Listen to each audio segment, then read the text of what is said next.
নমস্কাৰ সকলোকে স্বাগতম জনাইছো এছএমইছ ই স্কুল নামৰ এই চেনেলটিলৈ। আজি আমি পুৰুষাৰ্থ পাৰ্টটো পঢ়িম। নীতিবিদ্যা পাঠটো আমি অলৰেডি ফিনিছ কৰিছোঁ আৰু তাৰ পিছত যিখিনি অংশ আছে, পাৰ্ট আছে বা চেপ্টাৰ আছে পুৰুষাৰ্থ, সেইখিনি আজি আমি পঢ়িম। ঠিক আছে। তো পুৰুষাৰ্থ মানেনো কি? তোমালোকে এই ভিডিঅ'টো চোৱাৰ আগতে কি কৰা, বহি আৰু কলম একেলগে উলিয়াই লোৱা। ঠিক আছে, কাৰণ আমি একেলগে ইয়াৰ প্ৰশ্ন উত্তৰবিলাকো ডিছকাছ কৰি যাম আৰু তোমালোকে একেলগে লিখি যাবও পাৰিবা। নহ'লে ভিডিঅ'টো চাই উঠিও তোমালোকে কিতাপৰ পৰা ডাইৰেক্টলি লিখিব পাৰিবা, কাৰণ মই প্ৰশ্ন উত্তৰবিলাক একেবাৰে কিতাপৰ পৰাই লিখিব পৰাকৈ বুজাই দিম বা আমি আলোচনা কৰিম। প্ৰথম কুৱেশ্যনটো হৈছে তোমালোকৰ হ'ব পাৰে যে পুৰুষাৰ্থ মানে কি বুজা বা পুৰুষাৰ্থ কাক বোলে, ই কেই প্ৰকাৰৰ। ঠিক আছে, তো প্ৰথমে আমি জানি লৈছোঁ পুৰুষাৰ্থ মানে কি। পুৰুষাৰ্থ মানৱ জীৱনৰ পৰমাৰ্থ বা পৰম শ্ৰেয়। পুৰুষাৰ্থ হৈছে আধ্যাত্মিক পূৰ্ণতা বা জীৱনত সাৰ্থকতা পাবলৈ কিছুমান ষ্টেপ, যিটো ফ'ল' কৰিলে মানুহ এজনে জীৱনত সাৰ্থক হ'ব পাৰে বা আধ্যাত্মিক পূৰ্ণতা লাভ কৰিব পাৰে, আধ্যাত্মিক শান্তি লাভ কৰিব পাৰে।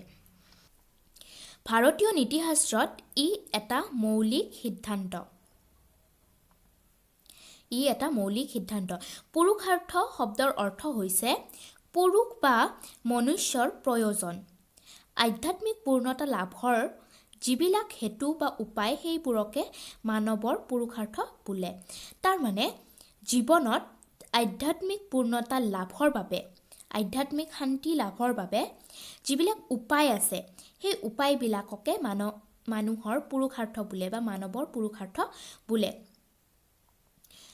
আৰু এই উপায়কেইটা মানে যদি পালন কৰা যায়, উপায়কেইটা যদি জীৱনত গ্ৰহণ কৰা যায়, তেনেহ'লে মানুহ এজনে আধ্যাত্মিক পূৰ্ণতা আৰু জীৱনৰ সাৰ্থকতা লাভ কৰিব পাৰে বুলি ভাৰতীয় শাস্ত্ৰত আছে, ভাৰতীয় নীতিশাস্ত্ৰত আছে। ভাৰতীয় নীতিশাস্ত্ৰত পুৰুষাৰ্থ 4 প্ৰকাৰৰ।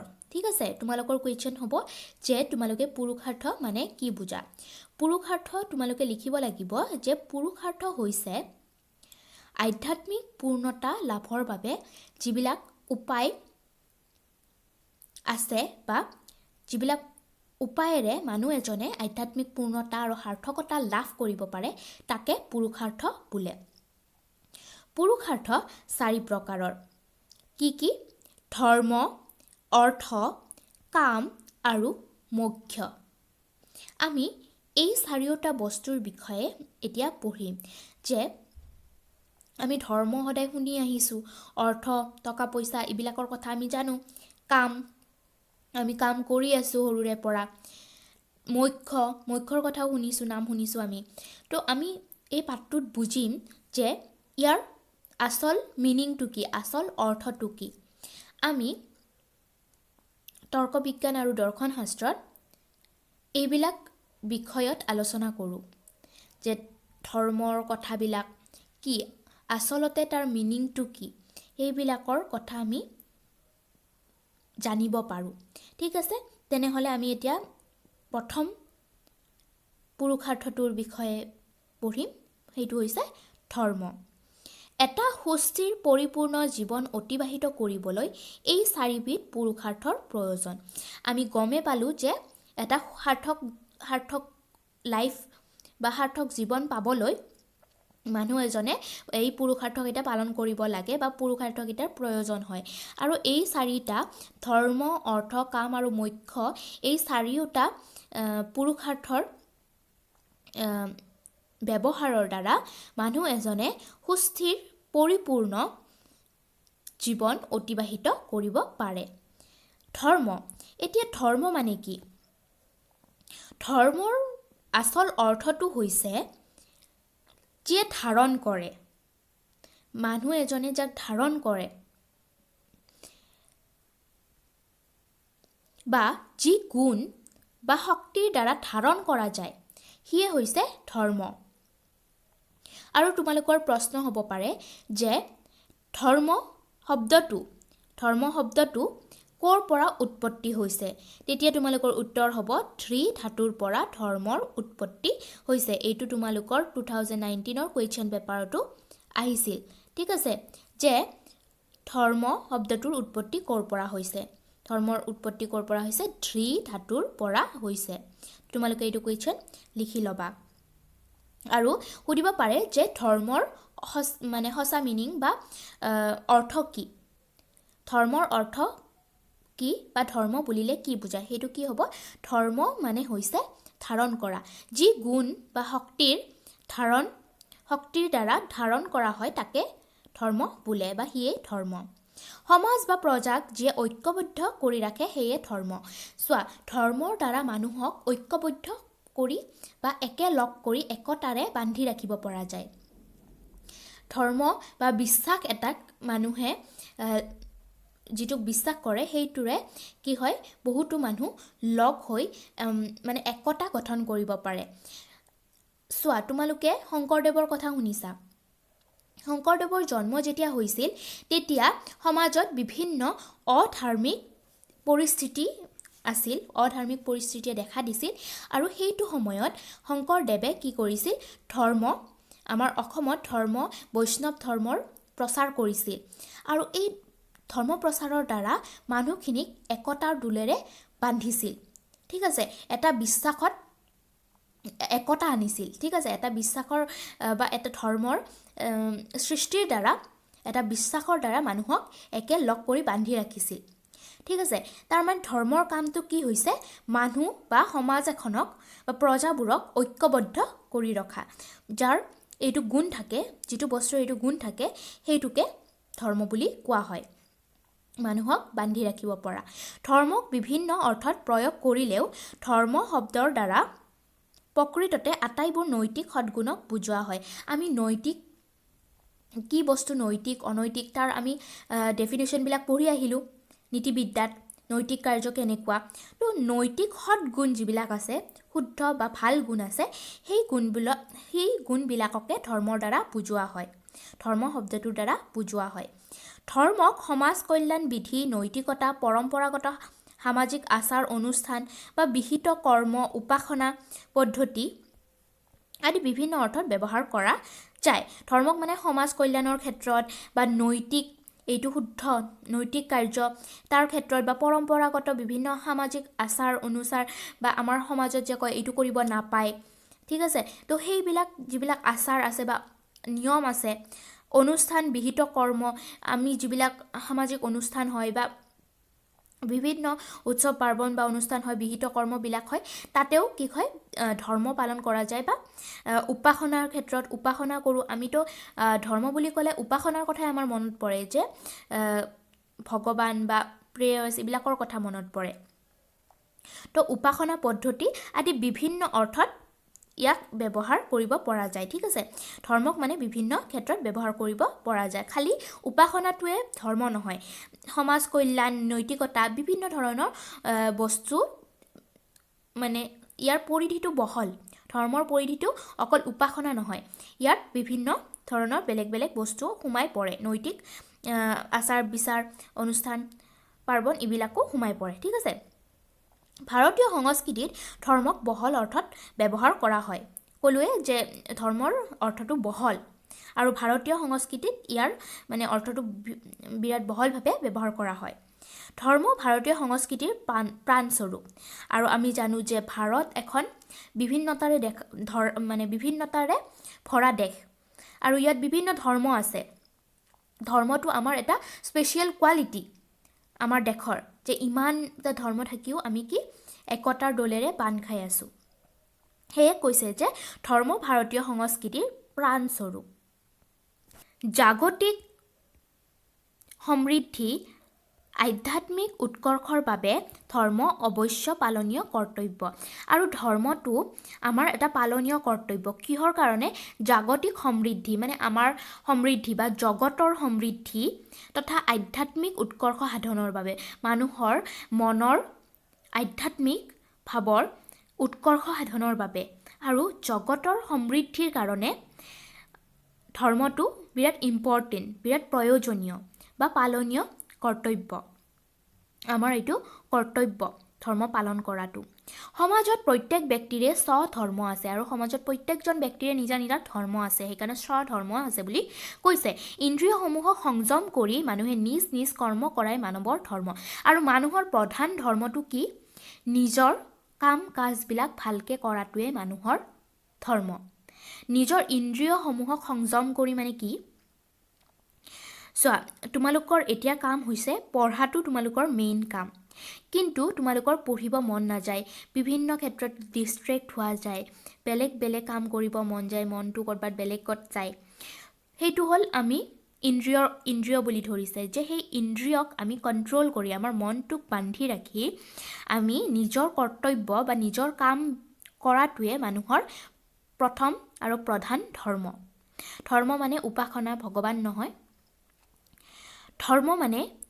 প্ৰথমে আমাৰ কামটো তোমালোকৰ এতিয়া পঢ়া কাম আৰু সকলোৰে নিজা এনেকুৱা স্বধৰ্ম আছে পঢ়া বুলিয়ে নহয় আমাৰ আৰু বিভিন্ন কৰ্ম আছে ঠিক আছে গীতাত উল্লেখ কৰা মতে স্বধৰ্মৰ অৰ্থ হ'ল নিজৰ কৰ্ম বা কৰ্তব্য গীতাতো ইয়াৰ মানে উল্লেখ আছে গীতাতো লিখা আছে কাম মানে স্বধৰ্ম মানে কি স্বধৰ্ম মানে হৈছে নিজৰ কাম বা কৰ্তব্যবিলাক পালন কৰা ভাৰতীয় নীতিশাস্ত্ৰ মতে স্বধৰ্ম পালন নকৰি আনৰ ধৰ্ম গ্ৰহণ কৰাটো অপৰাধ আৰু নিজৰ কাম নকৰি যদি বেলেগৰ কামবিলাক হাতত লোৱা যায় সেইবিলাক তাৰ মানে অপৰাধ সেইটো কৰিব নালাগে সদায় নিজৰ কামটো সম্পূৰ্ণ কৰিব লাগে বা নিজৰ কৰ্তব্যবিলাক সম্পূৰ্ণ কৰিব লাগে সমাজৰ সংহতি আৰু কল্যাণৰ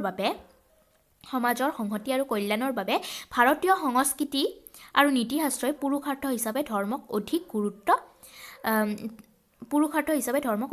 দিছে বা অধিক গুৰুত্ব আছে ধৰ্মৰ পুৰুষাৰ্থ হিচাপে ধৰ্মৰ গুৰুত্ব অধিক ইয়াক প্ৰথম পুৰুষাৰ্থ বুলিও ক'ব পাৰি ঠিক আছে ইয়াৰ গুৰুত্ব বহুত আৰু ভাৰতীয় সংস্কৃতিটো ইয়াৰ গুৰুত্ব আছে আৰু নীতিশাস্ত্ৰটো ইয়াৰ বহল গুৰুত্ব আছে তদুপৰি ধৰ্মই আধ্যাত্মিক পূৰ্ণতা আনে আধ্যাত্মিক পূৰ্ণতা মানে মই ক'লোৱে মানসিক পূৰ্ণতা বা মানসিক শান্তি সামাজিক আচাৰ ব্যৱহাৰৰ প্ৰতি সচেতনা আনে ধৰ্মই আমাক সামাজিকভাৱে সচেতন কৰি তোলে যে সমাজৰ প্ৰতি আমাৰ দায়িত্ব আছে সমাজ এখনৰ লগত সকলোৰে লগত কেনেকৈ চলিব লাগিব সমাজ এখনক কেনেকৈ চলাই নিব লাগিব তাৰ ওপৰতো আমাৰ কি আছে আমাৰ যিবিলাক কৰ্তব্য আছে সেইবিলাক পূৰণ কৰাৰ বাবে আমাক সচেতন কৰি তোলে কিহে আমাৰ ধৰ্মই ঠিক আছে আৰু কৰ্তব্যবোধ জগায় মানে কি কৰ্তব্যৰ প্ৰতি আমি সচেতন হওঁ আমি কৰ্তব্যটো পালন কৰিব লাগে যে এইটো আমাক বোধ কৰায় ঠিক আছে ব্যক্তিক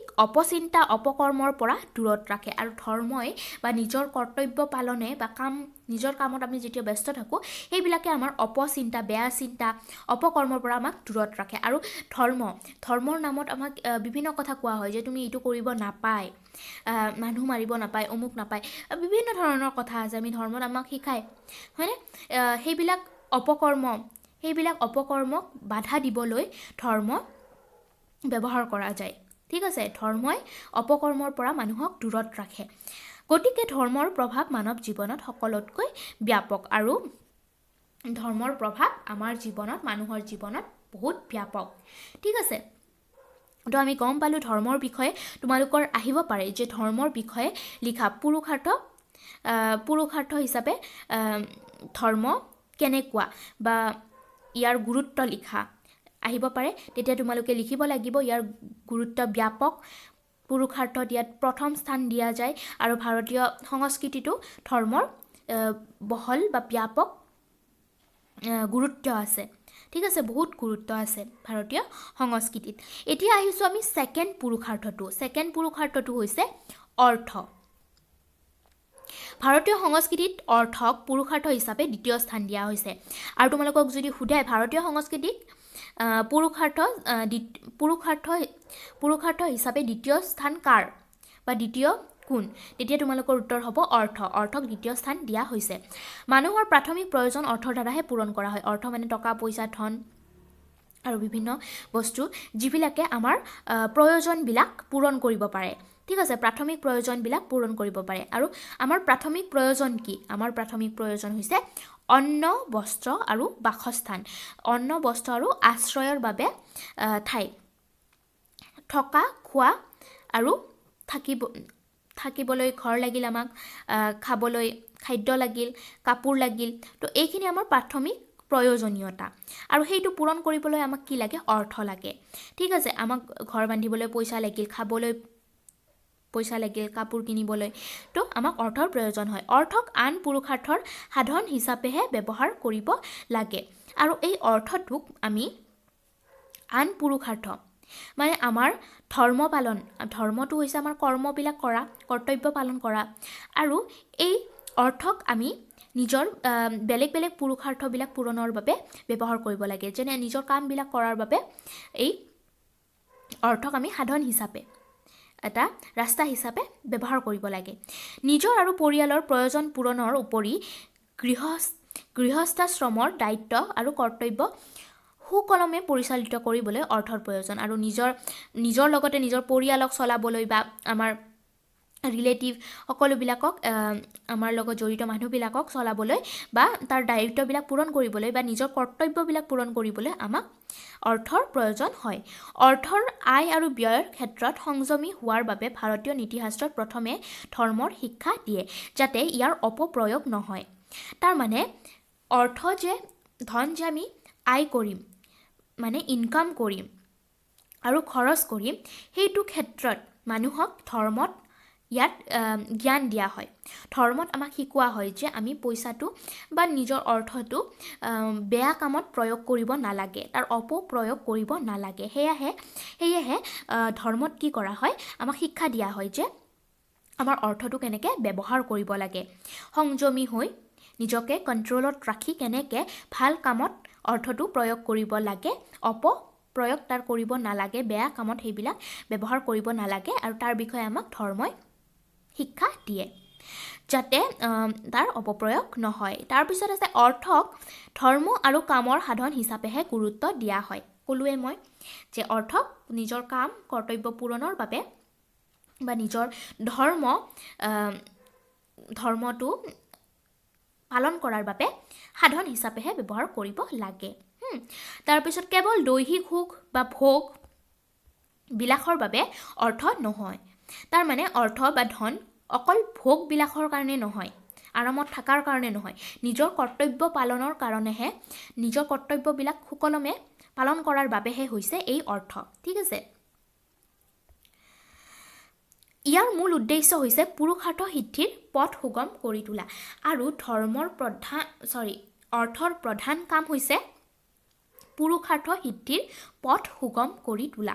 পুৰুষাৰ্থ বা নিজৰ জীৱনত পূৰ্ণতা লাভৰ বাবে, আধ্যাত্মিক পূৰ্ণতা হওক বা সাৰ্থকতা লাভৰ বাবে অৰ্থই আমাক কি কৰে? হেল্প কৰে। অৰ্থই আমাক এটা ৰাস্তা দিয়ে। আমাৰ পুৰুষাৰ্থ লাভৰ বাবে যিটো ৰাস্তা আছে, সেইটোত সুকলমে যাবলৈ, ৰাস্তাটো সুকলমে পাৰ হ'বলৈ আমাক কি কৰে? হেল্প কৰে, আমাৰ পথ সুগম কৰি তোলে। ঠিক আছে, তাৰপিছত এতিয়া আহিছোঁ আমি তৃতীয় পুৰুষাৰ্থটোলৈ। সেইটো হৈছে কাম। ভাৰতীয় নীতিশাস্ত্ৰত কামক পুৰুষাৰ্থ হিচাপে স্বীকৃতি দিয়া হৈছে। আৰু ভাৰতীয় নীতিশাস্ত্ৰত কামকো পুৰুষাৰ্থ বুলি কোৱা হৈছে, বা সাৰ্থকতা লাভৰ বাবে কাম ইম্পৰ্টেণ্ট বুলি কোৱা হৈছে। বহল অৰ্থত কাম হৈছে এটা জৈৱিক প্ৰবৃত্তি, যাৰ সহায়ত জীৱৰ অস্তিত্ব অব্যাহত থাকে। আৰু বহল অৰ্থত ক'বলৈ গ'লে কামৰ অৰ্থ কি? কাম মানে হৈছে এটা জৈৱিক প্ৰবৃত্তি, এটা জৈৱিক কাম, যিটো জীৱন নিৰ্বাপনৰ কাৰণে জীৱনটো জীয়াই থাকিবলৈ বা নিজৰ অস্তিত্বটো ৰক্ষাৰ বাবে, অস্তিত্বটো অব্যাহত ৰাখিবৰ বাবে যিবিলাক আমি কৰোঁ, যিবিলাক প্ৰবৃত্তি আমি লওঁ, তাক কাম বুলি কোৱা হয়। নিজৰ জীৱনৰ অস্তিত্বটো অব্যাহত ৰাখিবৰ বাবে যিবিলাক কাৰ্য কৰা যায়, সেইবিলাককে কাম বোলে। কাম শব্দৰ পাৰিভাষিক অৰ্থ হৈছে ইচ্ছা। আৰু কাম শব্দটোক ইচ্ছা বুলিও ক'ব পাৰি, ইচ্ছাৰ লগতো ৰিজাব পাৰি, যি সকলো ক্ৰিয়াৰ প্ৰেৰক শক্তি। আমাৰ ইচ্ছাই হৈছে সকলো কামৰ প্ৰেৰক শক্তি। তাৰমানে সকলোবিলাক কাম কৰিবলৈ আমাক কোনে প্ৰেৰণা যোগায়? ইচ্ছাই। ঠিক আছে, ইচ্ছা কৰিলে আমি কামটো কৰিব পাৰোঁ। তো ইচ্ছা হৈছে আমাৰ প্ৰেৰক শক্তি বা প্ৰেৰণা দিয়ে আমাক ইচ্ছাই কাম এটা কৰিবলৈ। কাম তিনি প্ৰকাৰৰ। কামৰ তিনিটা প্ৰকাৰ আছে। তোমালোকক সুধিব পাৰে কুৱেশ্যন যে কাম মানে কি বুজা, কামৰ প্ৰকাৰ কেইটা আৰু কি কি।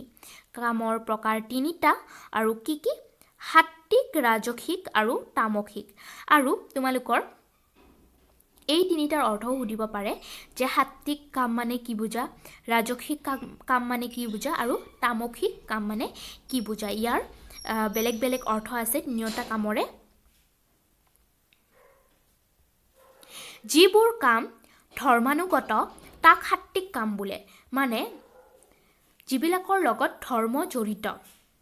ঠিক আছে, ধৰ্মৰ লগত জড়িত কামবিলাকক কি বুলি কোৱা হয়, ধৰ্মানুগত বা ধৰ্মৰ অনুগত কামবিলাকক সাত্বিক কাম বোলে। আৰু যিবিলাক বিষয় বাসনা ভোগবিলাক ইন্দ্ৰিয় সম্ভোগৰ বাবে উৎপন্ন হোৱা কাম তাক ৰাজসিক কাম বোলে। যিবিলাক কাম ভোগবিলাসৰ বাবে কৰা যায় বা ইন্দ্ৰিয়ক সন্তুষ্ট কৰিবলৈ, সম্ভোগ কৰিবলৈ, ইন্দ্ৰিয় সম্ভোগ কৰিবলৈ বাসনাৰ বাবে কৰা হয়, সেইবিলাক কামক ৰাজসিক কাম বোলে। ৰজাৰ নিচিনা থকা, পূৰা ভোগবিলাসত থকা সেইবিলাক কাৰ্যক ৰাজসিক কাম বোলে। আৰু নিদ্ৰা, আলস্য আদি উৎপন্ন কৰা ইচ্ছাই হৈছে তামসিক কাম। আৰু নিদ্ৰা, এলেহুৱা, টোপনি এইবিলাকৰ যিবিলাক ইচ্ছা, পঢ়িব মন নাই, শুই থাকোঁ, এতিয়া নুঠোঁ, দেৰিকৈ উঠিম, এলাহ লাগে, টোপনি লাগে, এইবিলাকৰ ইচ্ছাৰ দ্বাৰা যিবিলাক কাম হয়, কাম কৰা যায়, সেইবিলাকক তামসিক কাম বোলে। এইটোতো ভালকৈ মনত থাকিব ন। তামসিক কাম মানে আলস্য ভাৱৰ বা নিদ্ৰা ভাৱৰ দ্বাৰা উৎপন্ন হোৱা ইচ্ছা বা কাৰ্য, সেইবিলাককে তামসিক কাম বোলে।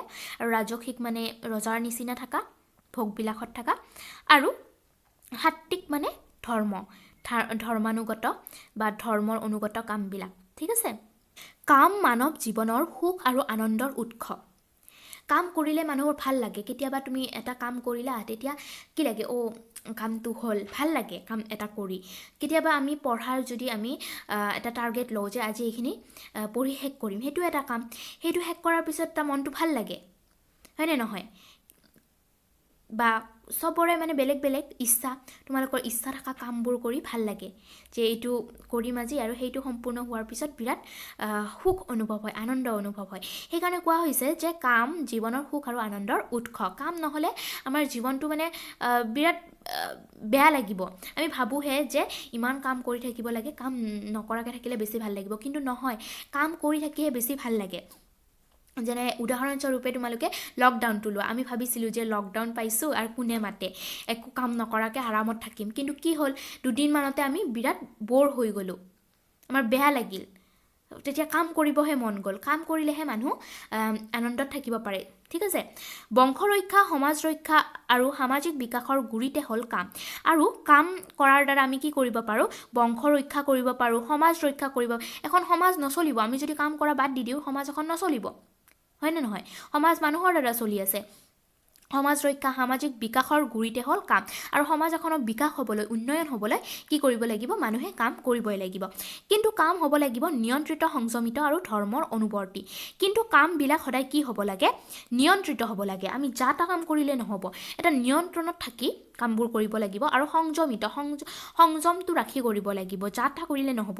ধৰ্মৰ অনুবৰ্তী, আৰু ধৰ্মটো পালন কৰি পেলাই কৰিব লাগিব। আমাৰ কৰ্তব্যৰ লগত জড়িত হ'ব লাগিব কামটো। এনেই যিকোনো কৰিলে নহ'ব, যি টি কাম কৰিলে নহ'ব। ধৰ্মৰ অনুবৰ্তী হ'ব লাগিব। ধৰ্মৰ বিৰোধী কাম সকলোৰে বাবে অনিষ্টকাৰী আৰু অকল্যাণকাৰী। কিবা কাম এটা যদি ধৰ্মই আমাক বাধা দিছে, যিটো আমাৰ পূৰ্ণতা লাভৰ বাবে ঠিক নহয়, ঠিক আছে, আধ্যাত্মিক পূৰ্ণতা লাভৰ বাবে ঠিক নহয়, বা ধৰ্মই যিটোক আমাক বাধা দিছে, বা ধৰ্মত যাক কোৱা হৈছে বেয়া কাম বুলি বা কৰাটো উচিত নহয় বুলি, সেইবিলাক কাম কৰাটো ঠিক নহয়, সেইবিলাক অনিষ্টকাৰী হ'ব সকলোৰে কাৰণে যিয়ে কৰিছে তাৰ কাৰণে বুলি নহয়, সকলোৰে কাৰণে সেইটো কাম কি হ'ব অনিষ্টকাৰী হ'ব আৰু অকল্যাণকাৰী হ'ব, কাৰো কল্যাণ নহ'ব সেইটো কামৰ দ্বাৰা। ঠিক আছে, মাৰ্জিত সংযমিত কামেহে মানুহৰ পুৰুষাৰ্থ আনিব পাৰে। ঠিক আছে, মানুহৰ মানে পুৰুষাৰ্থ লাভৰ বাবে মানুহে মাৰ্জিত আৰু সংযমিত কামহে কৰিব লাগিব, যি টি কাম কৰিলে নহ'ব। কাম সাধনাহে, সাধ্য নহয়, কাম সাধনা। ঠিক আছে, সাধ্য নহয়, এইটো ফল নহয়, তাৰমানে এইটো আমাৰ সাধনা, আমি এইটো কৰি যাব লাগিব। ঠিক আছে, তেতিয়াহে আমাৰ উন্নতি হ'ব, সমাজৰ উন্নতি হ'ব আৰু সকলোৰে কল্যাণ হ'ব।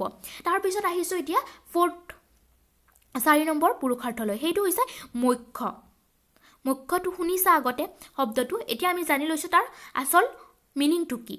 মুখ্য এনেকৈ কয় নহয়, এইটো কাম কৰিলে মুখ্য লাভ হ'ব, আত্মাই মুখ্য পাব, এনেকুৱা বিভিন্ন কথা কোৱা হয়। তো এতিয়া আমি জানি লৈছোঁ ইয়াৰ আচল মিনিংটো কি। ভাৰতীয় দৰ্শন মতে মুখ্যই পৰম পুৰুষাৰ্থ আৰু মুখ্য লাভেই মানৱ জীৱনৰ চৰম লক্ষ্য।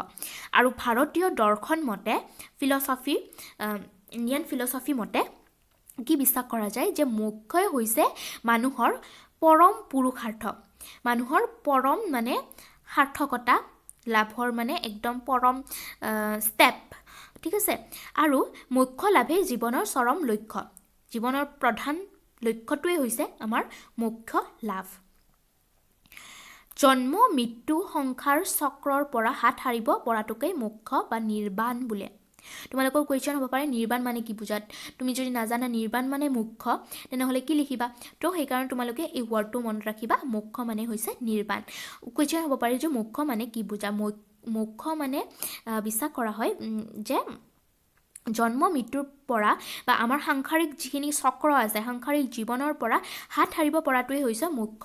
সকলো নিজৰ মায়া মোহ ত্যাগ কৰি এটা এনেকুৱা জীৱন লাভ কৰা, সাংসাৰিক পাকচক্ৰৰ পৰা বাহিৰত থকা জীৱনটোৱে মুখ্য লাভ কৰা বুলি কয়। সেইটোকে মুখ্যৰ স্বৰূপ সম্পৰ্কে মতভেদ থাকিলেও ই সুখ দুখ ৰহিত পৰম আনন্দময় শান্তিৰ অৱস্থা বুলি প্ৰায়বোৰ দৰ্শনেই মত প্ৰকাশ কৰে।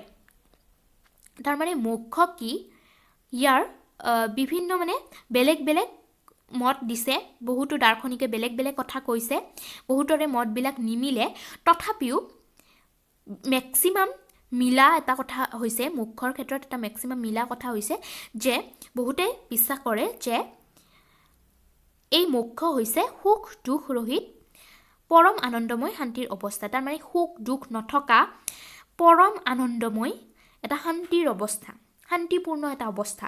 মুখ্য লাভ মানে কি, এটা শান্তিপূৰ্ণ অৱস্থা লাভ কৰা য'ত দুখ নাথাকে কোনো ধৰণৰ, সেইটোকে। ঠিক আছে, সুখ দুখৰ বাবে কোনো চিন্তা নাথাকে, কোনো চিন্তা এইবিলাক নাথাকা এটা অৱস্থা।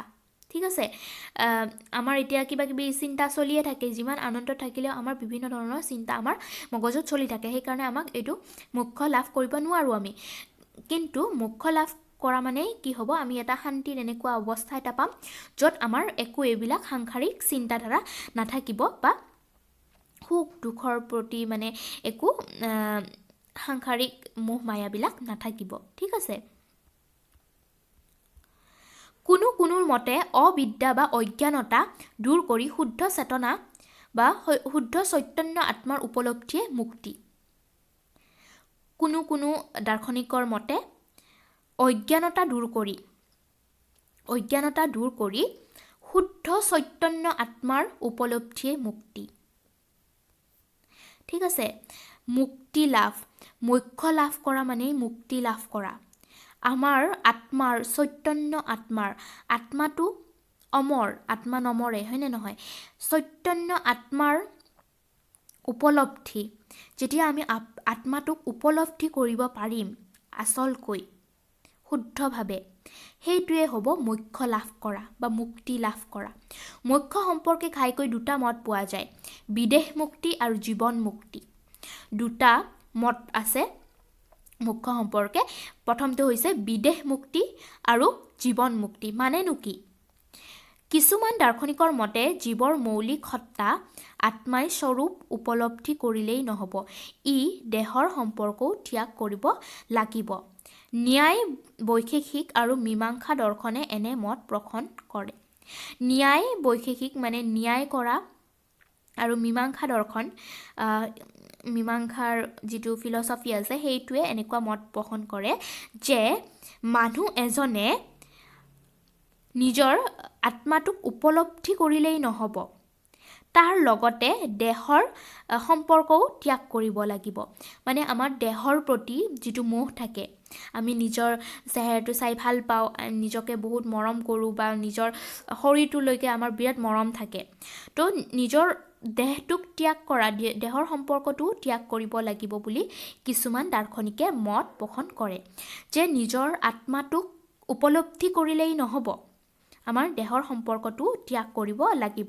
তাক বিদেহ মুক্তি বুলি কোৱা হয়। বিদেহ, দেহটোৰ পৰা মুক্তি লাভ কৰা, বিদেহ মুক্তি, তেনেকুৱা কিছুমানে কয় হা।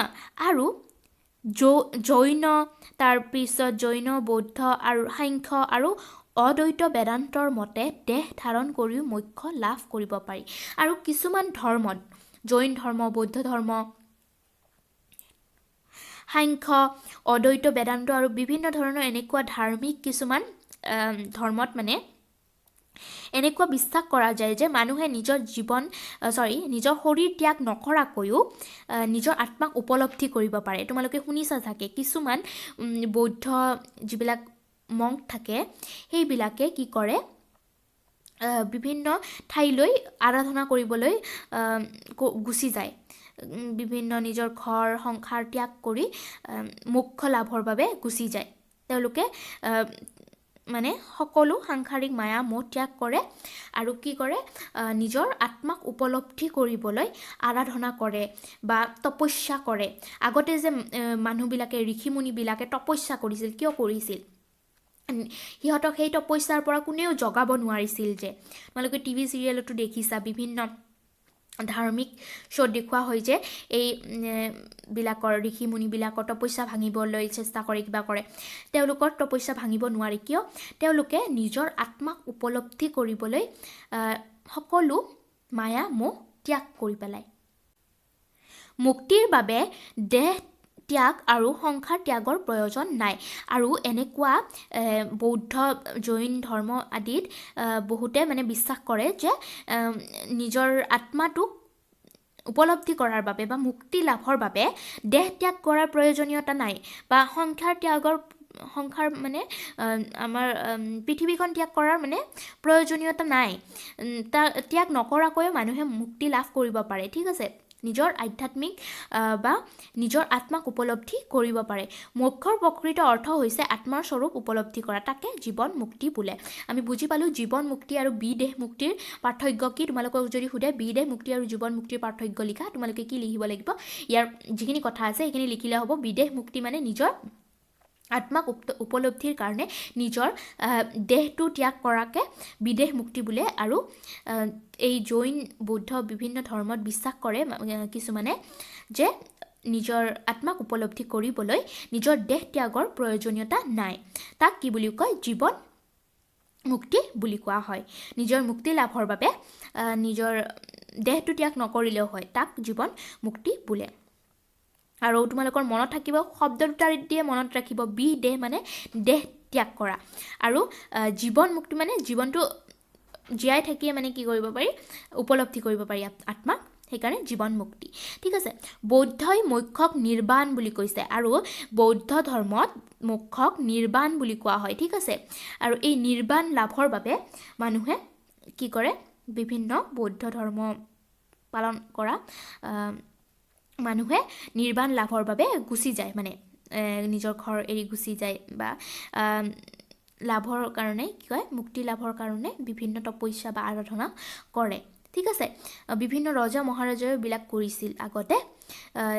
প্ৰথমে মানে কি, নিজৰ যিবিলাক ৰাজ পৰিয়াল এৰি পেলাই তেওঁলোকে তপস্যা কৰিবলৈ নিজৰ মুক্তি লাভৰ বাবে গুচি যায়।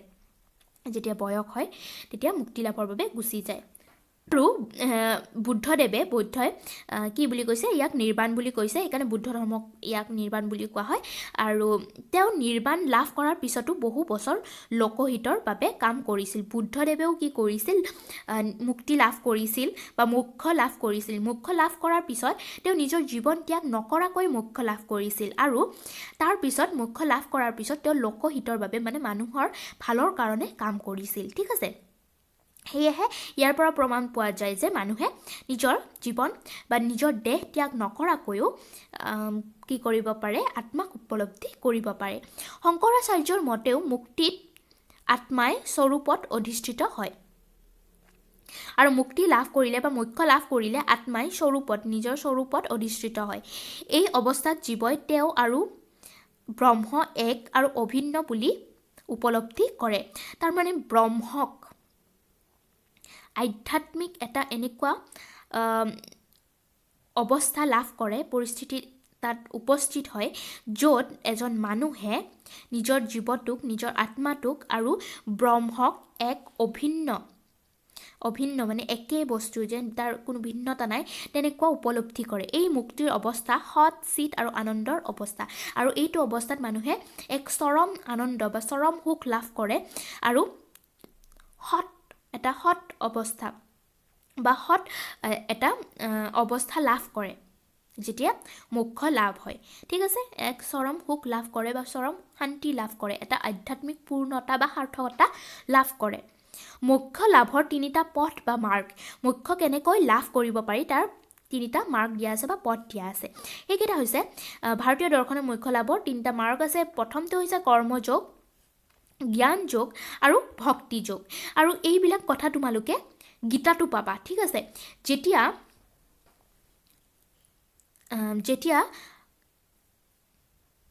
শ্ৰীকৃষ্ণই অৰ্জুনক যুদ্ধৰ সময়ত বিভিন্ন জ্ঞান দি আছিল তেতিয়া এই কৰ্মযোগ জ্ঞান যোগ আৰু ভক্তি যোগৰ বিভিন্ন কথা কৈছিল কৃষ্ণই অৰ্জুনক বিভিন্ন জ্ঞান দিছিল এইবিলাকৰ বিষয়ে যে কৰ্মৰ দ্বাৰা জ্ঞানৰ দ্বাৰা বা ভক্তিৰ দ্বাৰা কেনেকৈ মোক্ষ লাভ কৰিব পাৰি বা মুক্তি লাভ কৰিব পাৰি এতিয়া আমি জানি লৈছোঁ তাৰ বিষয়ে অলপ যে কৰ্মযোগ কেনেকুৱা বা ভক্তিযোগ কেনেকুৱা কৰ্মযোগ হৈছে মানুহৰ জীৱন কৰ্মময় আৰু মানুহৰ জীৱনটো কৰ্মৰে ভৰা আৰু কৰ্তব্যবিলাক পালন কৰাই মানুহৰ প্ৰধান লক্ষ্য কৰ্মহীন হৈ মানুহ থাকিব নোৱাৰে আৰু কৰ্মহীন হৈ মানুহ এজন জীয়াই থাকিব নোৱাৰে গীতাৰ মতে নিষ্কাম কৰ্মই প্ৰকৃত কৰ্মফলত আসক্তি নাৰাখি স্বাৰ্থশূন্য হৈ সৎ কৰ্ম বা কৰ্তব্য কৰাই নিষ্কাম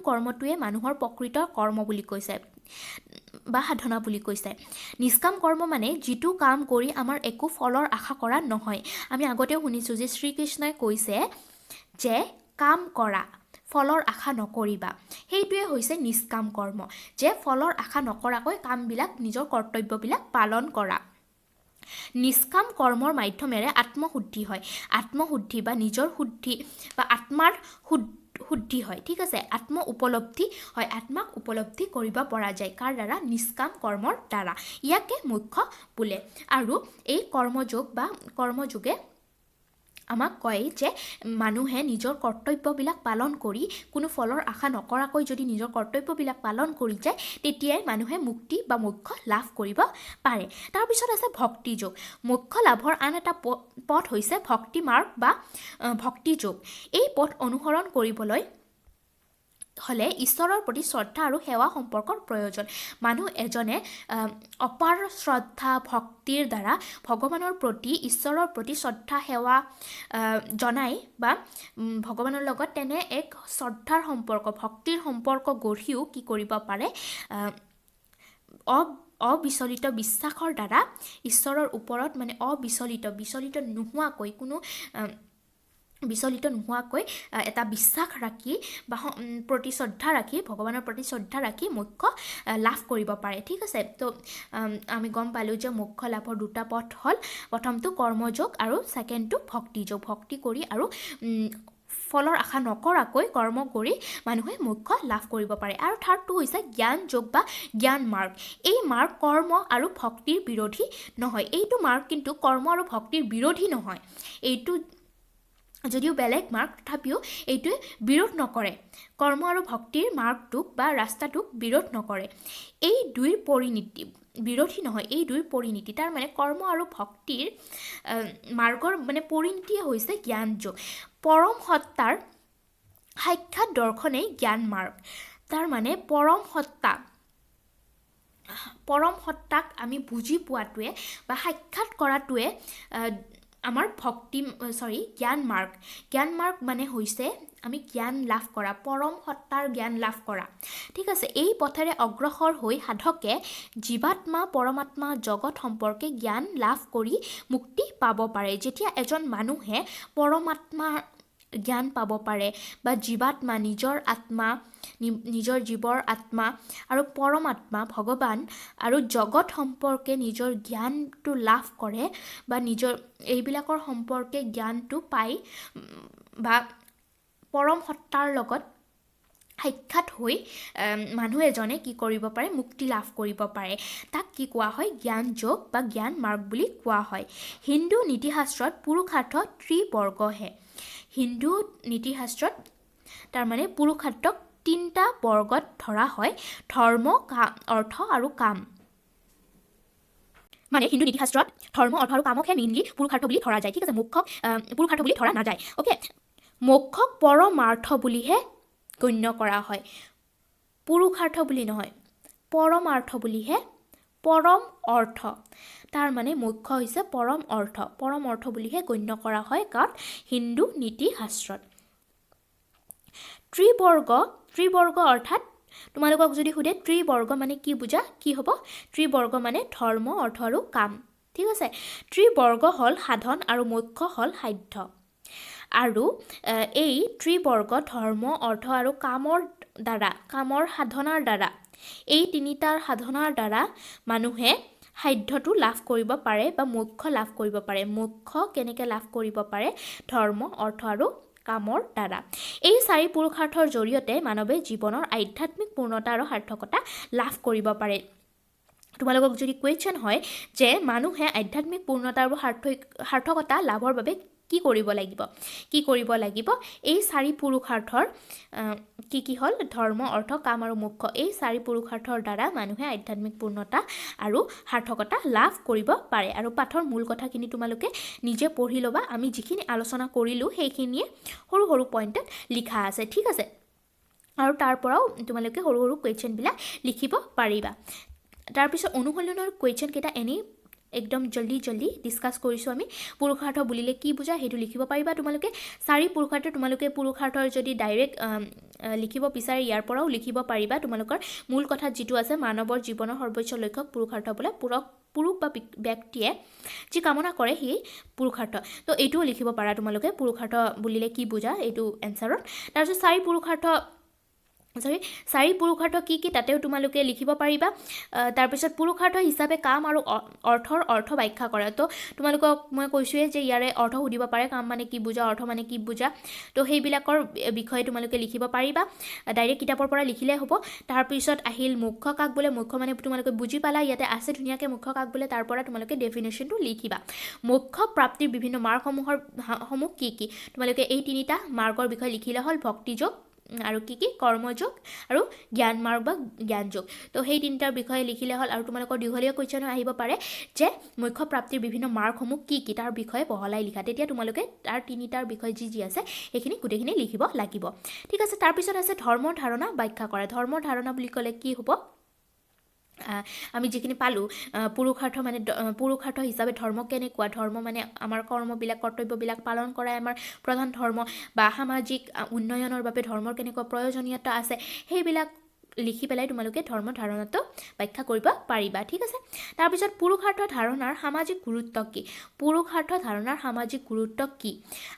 গুৰুত্ব কি যে আধ্যাত্মিক পূৰ্ণতা এটা লাভৰ দ্বাৰা বা আধ্যাত্মিক সাৰ্থকতা জীৱন এটাৰ সাৰ্থকতা লাভৰ দ্বাৰা মানুহে মোক্ষ প্ৰাপ্তি বা মুক্তি লাভ কৰিব পাৰে আৰু এই পুৰুষাৰ্থত যিবিলাক বস্তু আছে ধৰ্ম বা কৰ্ম বা অৰ্থ এইবিলাক কি হ'ল সমাজৰ অংশ ঠিক আছে সমাজ এখন চলিবলৈ এইবিলাকৰ প্ৰয়োজনীয়তা আছে কাৰণ মানুহে যদি কাম নকৰে তেনেহ'লে সমাজ এখন নচলিব ঠিক আছে মানুহে যদি ধৰ্ম নামানে তেনেহ'লে মানুহে অপকৰ্ম কৰিব মানুহে বেয়া কাম কৰিব তেতিয়াও আমাৰ সমাজখন নচলিব ঠিক আছে সমাজত অকল্যাণ হ'ব মানুহৰ অকল্যাণ হ'ব সমাজখন নচলিব সেইকাৰণে এই পুৰুষাৰ্থৰ প্ৰয়োজনীয়তা আছে চাৰি পুৰুষাৰ্থৰে প্ৰয়োজনীয়তা আছে আৰু অৰ্থ লাভৰ বাবে মানুহে মানে জীৱনৰ যিবিলাক প্ৰাথমিক গুৰুত্বপূৰ্ণ বস্তু আছে অন্ন বস্ত্ৰ বাসস্থান সেইবিলাক লাভৰ বাবে মানুহে কাম কৰে আৰু অৰ্থ লাভ কৰিবলৈ এইবিলাক কাম কৰে হয়নে চ' কাম কৰা অৰ্থ লাভ কৰা আৰু নিজৰ ধৰ্মবিলাক মানি চলা সেইবিলাক আমাৰ সমাজ এখন চলিবলৈ বা সমাজ এখন বিকাশৰ বাবে বিভিন্ন প্ৰয়োজনীয়তা আছে ন তাৰ সেইকাৰণে পুৰুষাৰ্থৰ ধাৰণাৰ সামাজিক গুৰুত্ব কি বুলি ক'লে সেইখিনি বস্তুৱে তোমালোকে লিখিব লাগিব যুক্তিৰে উত্তৰ দিয়া যুক্তি সেইটোৱে যে কাম নকৰিলে এখন সমাজ নচলিব সেইবিলাকে যুক্তি দি তোমালোকে এই এনচাৰটো লিখিব পাৰিবা ঠিক আছে আজিলৈ এইখিনিতে সামৰিছোঁ আৰু পুৰুষাৰ্থৰ এই গোটেইখিনি শেষ আমি নেক্সট ক্লাছত আৰম্ভ কৰিম কি ধৰ্ম ইয়াৰ অৰ্থ আৰু প্ৰকৃতি ধৰ্ম আৰু নৈতিকতা নামৰ চেপ্টাৰটো ঠিক আছে এইটো আমি নেক্সট চেপ্টাৰত শেষ কৰিম আজিলৈ এইখিনিতে সামৰিছোঁ থেংক ইউ ফৰ ৱাচিং দ্য ভিডিঅ' আৰু যদিহে তোমালোকৰ ভাল লাগিল তোমালোকৰ যদিহে এই ভিডিঅ'বিলাকে কিবা হেল্প কৰিছে বুলি ভাবা তেনেহ'লে ছাবস্ক্ৰাইব কৰিবলৈ নাপাহৰিবা আৰু ভিডিঅ'বিলাক লাইক আৰু শ্বেয়াৰ কৰিবা নিজৰ ফ্ৰেণ্ডছবিলাকৰ সৈতে